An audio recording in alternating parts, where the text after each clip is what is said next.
மூட்டையை ஏத்தி இறக்குதுன்னா 1900 கோடி இழப்புன்னு அரசு சொல்லுது. ஒரு அடித்தட்டு மக்கள் ரேஷன் அரிசி வாங்கி சாப்பிடுற மக்கள் யாரா இருப்பா? அவனுக்கு அரிசி கொண்டு போனதுல ஏத்தி இறக்குன்னா 1900 கோடி இழப்புன்னா தனியார் போக்குவரத்து லாபத்துல போகும்போது அரசு போக்குவரத்து இழப்புல கேட்டா நாங்க இலவச பஸ் பாஸ். நான் கேட்டது தரமான சரியான சமமான கல்வியை இலவசமா. நீங்க கொடுக்கறது 15 ரூபா 20 ரூபா பஸ் பாஸ். நான் அங்க 10 லட்ச ரூபா கட்டி சீட் வாங்கி படிக்கிறேன். நீ ஒண்ணு செய்ய, அந்த கல்வியை இலவசமா தந்துரு, நான் பஸ்ஸுக்கு டிக்கெட் எடுத்துக்கிறேங்கிற. நீ தலைகீழா இருக்கு. அரசே சொல்லுது ஓமந்தூரார்ல படுத்தீங்கன்னா 10 நாள்ல செத்து போயிருவீங்க, அதனால காவேரிக்கு போங்கன்னு அரசு சொல்லுது. தம்பி செந்தில் பாலாஜியை சேர்த்த 2வது நாள் அங்கே போய் ஏன் சேர்க்குறீங்க? உங்க ஆஸ்பத்திரி நீங்க நிர்வகிக்கிறீங்க, உங்க கவர்மெண்ட் என்ன சரியில்லை. அப்ப அதுக்கு ஒதுக்குன நீதி எல்லாம் எங்க? அரசு தோத்துருச்சு, ஒத்துக்கிறது. ஆமா நாங்க சரியில்லை அப்படின்னு. இந்த மெட்ரோ வருதுல்ல, இது யாரோட திட்டம்? உலக வங்கியின் திட்டம். இந்த மெட்ரோவுக்கு நீங்க ஒதுக்கி இருக்க நிதி எவ்வளவு? 62,000 கோடி இதுவரையும் சொல்றீங்க. மேல ட்ரெயின் ஓடுறதுக்கு, தொடர் வண்டி ஓடுறதுக்கு நீங்க, கீழே நீர் ஓடுறதுக்கு 60 வருஷம் ஆண்டு என்ன பண்ணீங்க? அதுல அவரே வேற சொல்றாரு, தம்பி உதயநிதியே சொல்றாரு, துணைமையில் ஒவ்வொரு ஆண்டும் இந்த துயரத்தை அனுபவிக்கின்ற ஒழிக்க முடியாது. ஒரே வழிதான் உங்களை ஒழிக்கிறது தான், வேற என்ன பண்ண முடியும்?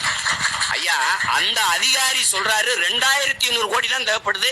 அழகா மழை நீர் வெளிந்து கருணாநிதி படம் மயில புடுங்க வேலை போறிய, நாங்க சாதி கட்சியோட கூட்டி வச்சு சொல்றியா? எதுக்கு போறீங்க கருணாநிதி படத்தை? தமிழ்நாட்டில் கூடிய 36 அமைச்சர்ல 30 அமைச்சர் பிஏ இசை வேளாளர் மறுக்க முடியுமா? எப்படி போனாரு? ஏன் ஒரு பிஏல நாடார்ல பிஏ இல்லையா? தேவர்ல பர்சனல் செக்ரட்டரி இல்லையா? முத்திரையால பர்சனல் செக்ரட்டரி இல்லையா? கோனார்ல இல்லையா? குங்கு வேளாளர் இல்லையா? பறையர் இல்லையா? ஆதி தமிழர் இல்லையா? குயவர் இல்லையா? நாடார் இல்லையா? எப்படா இசை வேளாளர் மட்டும்? பொன்முடிக்கும் இசை வேளாளர், ஸ்டாலினுக்கும் இசை வேளாளர், செந்தில் பாலாஜிக்கும் இசை வேளாளர், அன்பில் மகேஷுக்கும் இசை வேளாளர். எப்படி ஒரு பர்சனல் செக்ரட்டரி? இதுதான்டா சாதி வெறி, இதான்டா சாதி வெறி. இதை கொடுத்துட்டாரு. வெளியில கத்திட்டு இருக்க காக்கைக்கும் குருவிக்கும் பூச்சிக்கும் வண்டுக்கும் யானைக்கும் புலிக்கும் நாய்க்கும் நரிக்கும் இது யாரு கொடுப்பா?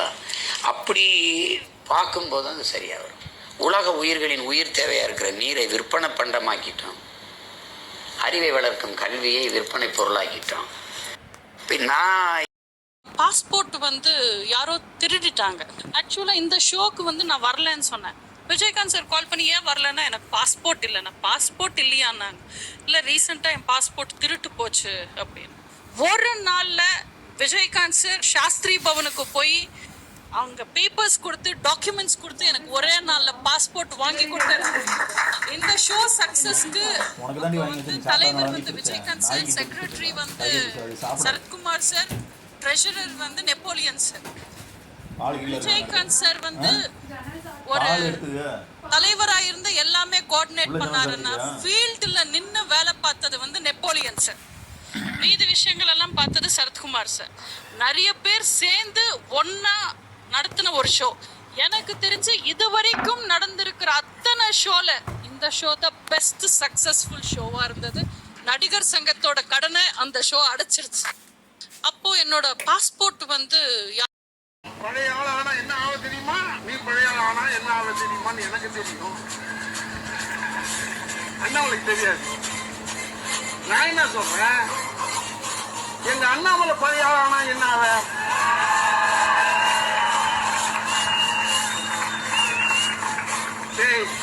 பாஞ்ச தெரியாத கர்நாடகாலேயே மௌன பப்பு காட்டணும் அவன் தலை.